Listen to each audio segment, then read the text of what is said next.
Si j'avais eu un visage et un corps qui correspondaient aux normes esthétiques que la société semble nous dicter, les gens que j'aurais rencontrés au cours de ma vie, sous l'influence d'un biais cognitif nommé l'effet de halo, auraient associé ma belle apparence à des qualités telles que la gentillesse ou la sociabilité.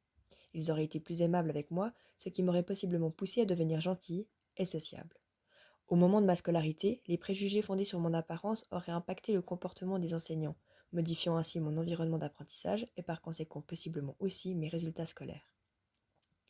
Puis, concernant ma vie professionnelle, au moment de l'entretien d'embauche par exemple, la première impression que j'aurais donnée aux recruteurs aurait influencé positivement leur perception du reste de l'entretien. L'évolution de ma carrière et donc mon salaire aurait également été impacté positivement par mon apparence. L'inverse se produirait probablement si la société estimait au contraire que j'étais laide. Je m'appelle Noémie Widmer, j'habite dans le canton de Vaud et je viens de vous résumer les résultats qui ressortent de mon travail de maturité, dont l'objectif était de saisir comment l'apparence influence notre vie scolaire et professionnelle. Pour le réaliser, j'ai analysé la littérature existante, puis j'ai recueilli le point de vue d'une étudiante en formation à l'enseignement, de 9 enseignants de secondaire 2, de 2 recruteurs et d'une directrice d'un centre de médecine esthétique.